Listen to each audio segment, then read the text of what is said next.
हीर रांझा एक क्लासिकी पंजाबी मोहब्बत की कहानी है जो वारिस शाह ने 1766 में मंजूम की थी। ये कहानी इश्क, वफादारी और कुर्बानी की अक्कासी करती है।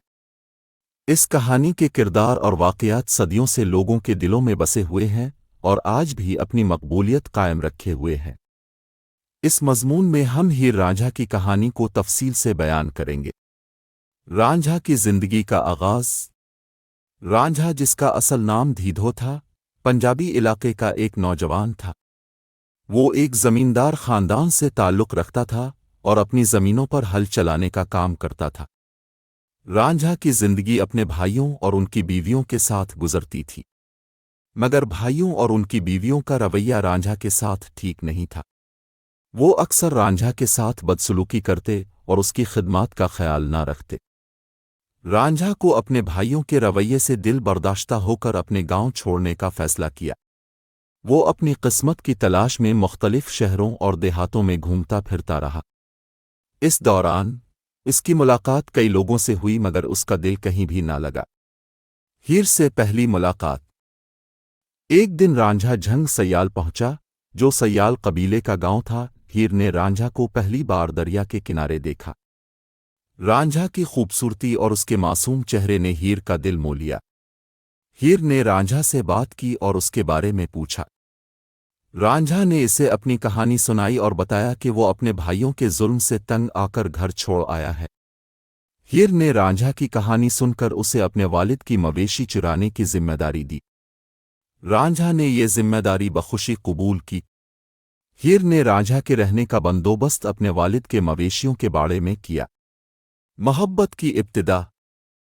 जब रांझा ने हीर के मवेशी चुराना शुरू किए तो उसने अपनी मेहनत और ईमानदारी से हीर का दिल जीत लिया। हीर और रांझा के दरमियान मोहब्बत का आगाज हो गया। हीर और रांझा अक्सर छप छप कर मिलते और एक दूसरे से अपनी मोहब्बत का इजहार करते।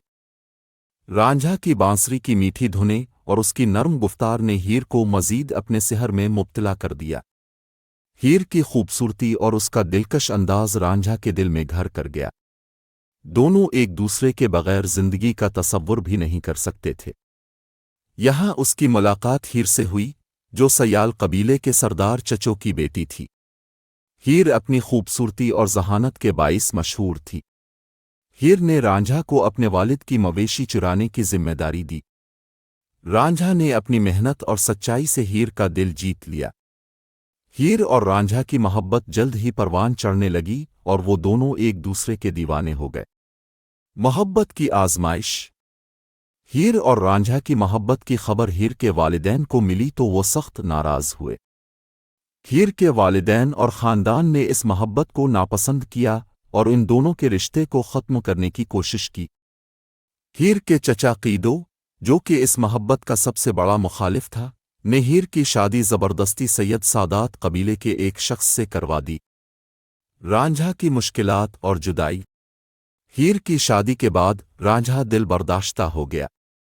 उसने अपने दिल के दर्द को भूलने के लिए जोगी बनने का फैसला किया। रांझा ने साधुओं के साथ मिलकर तपस्या शुरू कर दी और अपने आप को दुनियावी मोहब्बत से दूर कर लिया। वो मुख्तलिफ दरबारों और मज़ारों पर जाकर अपना वक्त गुजारने लगा। किस्मत का खेल। कई साल बाद हीर के शौहर का इंतकाल हो गया। हीर और रांझा की किस्मत एक बार फिर उनको मिलाने के सामान करने लगी। रांझा जोगी के भेस में वापस हीर के गांव आया। हीर के वालिदैन, जो अब इस मोहब्बत की सच्चाई को समझ चुके थे, ने इन दोनों की मोहब्बत को तस्लीम कर लिया और उनकी शादी की तैयारियां शुरू कर दीं। अलमनाक अंजाम। हीर और रांझा की शादी की तैयारियों के दौरान कीदों ने एक बार फिर साजिश की और हीर को जहर दे दिया। हीर की मौत के बाद रांझा शदीद गम में मुब्तला हो गया और वो भी हीर के गम में जान दे बैठा। यूं ये मोहब्बत की कहानी एक अलमनाक अंजाम को पहुंची। नतीजा। हीर रांझा की कहानी इश्क, वफादारी और कुर्बानी की एक लाजवाब दास्तान है। ये कहानी आज भी पंजाबी अदब का एक अहम हिस्सा है और लोगों के दिलों में जिंदा है। वारिस शाह की तहरीर ने इस कहानी को हमेशा के लिए अमर कर दिया है और हीर रांझा की मोहब्बत की दास्तान नस्ल दर